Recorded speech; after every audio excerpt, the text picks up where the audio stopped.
नाम जप के प्रभाव से उसको हटा दो, नहीं वो पाप कर्म करवाता रहेगा। पहला, चोरी, किसी की भी चोरी, बहुत प्रकार की चोरी होती है। किसी और महापुरुष की बात छाप अपनी लगा के चोरी हो गई।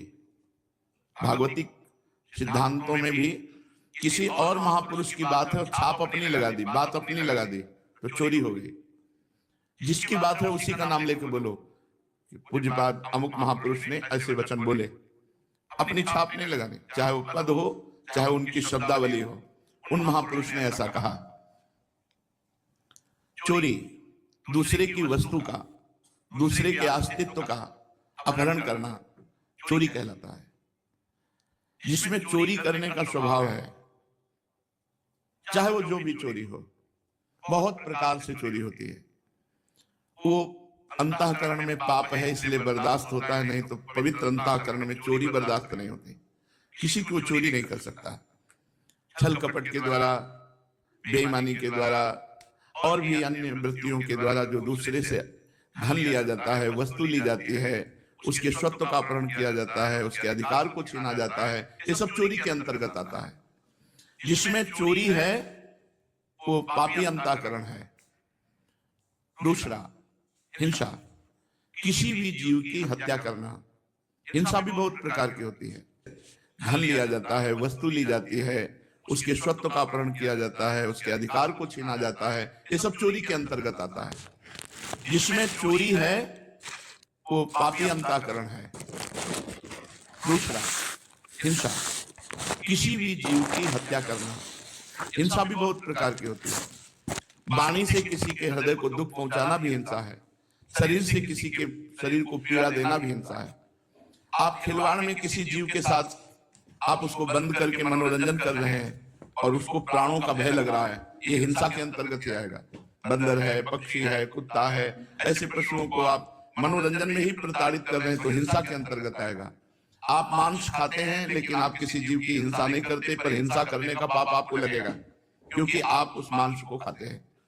ये जो लोग कहते हैं कि मछली में तो कोई ऐसा, भगवान ने मत्स्य अवतार धारण किया है। मत्स्य अवतार, मछली का अवतार भगवान ने धारण किया है।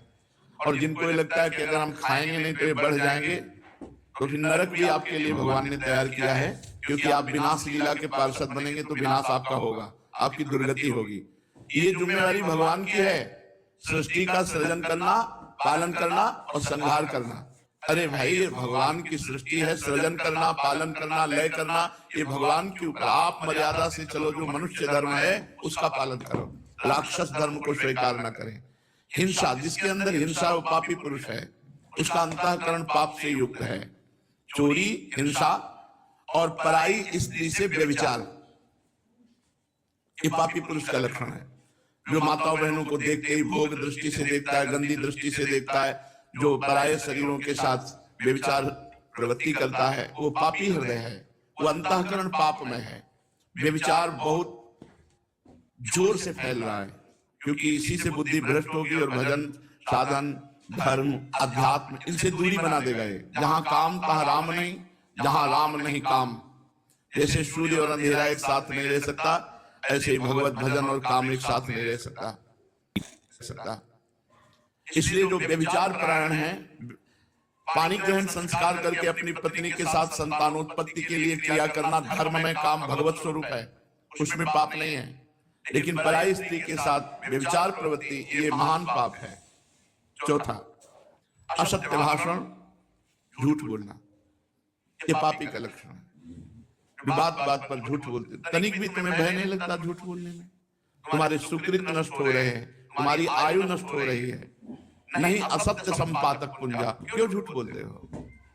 उचित वाणी का प्रयोग उचित करो, सत्य बोलो। हृदय में पहले विचार करो कि जो मैं बोलने जा रहा हूं ये दूसरे का अहित तो नहीं करेगा, दूसरे के दिल को तो नहीं दुखाएगा, दूसरे का अमंगल तो नहीं होगा। फिर मधुर वचन, हितकर वचन और थोड़े शब्दों में, ऐसे भगवत मार्ग का प्रतीक ऐसे संभाषण करता है। झूठ का त्याग करना चाहिए। बहुत फैला है झूठ। गोस्वामी जी ने तो लिख दिया, झूठ ही लेना, झूठ ही देना, झूठ भोजन झूठ चवेना, जिसकी देखो बस झूठ पे ही चल रहा है। आओ कुछ खा लो, नहीं खा क्या रहे हैं, बिल्कुल नहीं खाए। झूठ बोलने का एक ऐसा बात को सजा करके बोले, झूठ बोलकर देखो हम निकल गए। कहां से निकल गए तुम? माया ने फंसा लिया, निकल कहां से गए? तुम्हारे पाप एकत्रित हो रहे, तुमने पाप किया, झूठ बोला।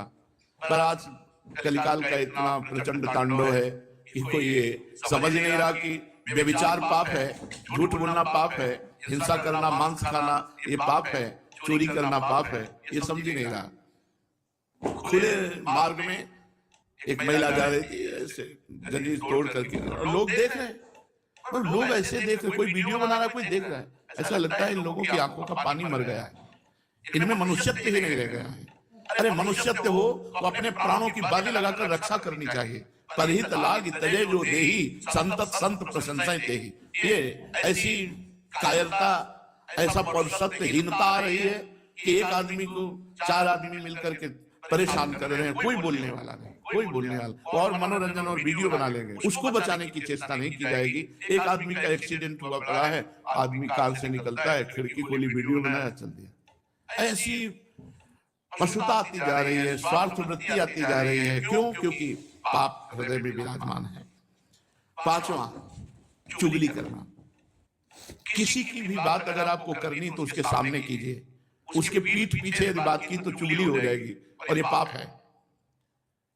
किसी की भी बात करनी तो उसके सामने कीजिए और उसको संबोधन कीजिए, आपने ऐसा किया, आप इसको सुधारिए, तो वो तो हितकर बात हो जाएगी। लेकिन उसके पीछे चले जाने के बाद जब उसकी बात होती है उसे चुगली कहते हैं, और वो पाप होती है। प्रायः ये भी हम पाप नहीं समझते हैं। जहां वो गया देखा गए, बस उसके पीछे उसकी बात निंदा करने लगे, उसकी बात करने लगे, वो चुगली होती है। यही सब भजन को न करने देते हैं, न बढ़ाने देते हैं, न पचाने देते हैं। यही पाप प्रवृत्तियां जिनको हम सावधानी से त्याग नहीं पाते, ये हमारे भजन को छीन करती रहती है। छठवां, पराये अधिकार को अपने में लेने की चेष्टा। किसी की जमीन, किसी की वस्तु, किसी की, बहुत चालबाजियां। क्या करोगे? मर जाओगे यार। ये सब बांध के ले जाओगे, खोपड़ी में बांध के, खोपड़ी भी यही फोड़ दी जाएगी तुम्हारी।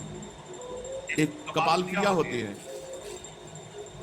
वो उसमें श्मशान में होती है, जलती हुई लुकाठी से सर को फोड़ा जाता है। तुम जिंदगी भर खोपड़ी लगाते रहे संसार में, तुम्हारी खोपड़ी फोड़ी जाएगी, अंतिम में खोपड़ी भी फोड़ जाएगी। जैसे मंदिर में खेती लगी है, जमीन लगी है, उसका अन्न धन आप स्वयं अपने प्रयोग में करें, बुजुर्गों ने लगा दिया, इसके बाद आपने अधिकार में अपने ले लिया, ये सब पाप का लक्षण है। कभी किसी की इंच भर जमीन, 1 रुपया, 1 दाना भी लेने की कोशिश मत करो, तो आनंदित रहोगे। लेकिन बस किसी तरह माया का ऐसा क्षेत्र बड़ा है, बस किसी तरह बस अहंकार की पुष्टता होती रहे। 7वां, पराया अनिष्ट चिंतन, अनिष्ट करना। कुछ लोगों का स्वभाव होता है, जो मैं चीज पसंद करूंगा उसे चाहे मैं मर जाऊं लेकिन दूसरे को देने नहीं। ऐसे कई स्वभाव हमने देखे व्यक्ति में। मेरी एक आंख फूटे लेकिन पड़ोसी की दोनों फूट जाए, चलेगा। मेरी एक फूट जाए, पड़ोसी की दोनों फूट जाए, तो चलेगा। मतलब बहुत तरह से हम दूसरे का अनिष्ट सोचते रहते हैं। धन्य है उनका जीवन जिनके जीवन में किसी का अनिष्ट सोचने की बात नहीं। प्रायः अनिष्ट, पड़ोसी से पड़ोसी के व्यापार, दुकान वाला सामने दुकान वाला, ऐसे आस पास वो अगर मर जाए, अगर उसका अनिष्ट हो जाए तो मैं खुशी हो जाऊं, मैं सुखी हो जाऊं, ऐसा चिंतन, ये पाप का लक्षण है, पापी अंतःकरण का लक्षण है। 8वां, बोलने में अश्लीलता, अश्लील भाषण, गंदी बातें। जब देखो तब गंदी बातें करना, गिरी गिरी बातें करना, नीच बातें करना। अरे बात करनी है तो सच्चिदानंद भगवान की करो, सिद्धांत की करो, गीता भागवत की करो, हितकर बात करो। अश्लील गंदी बातें क्यों बोलते हो?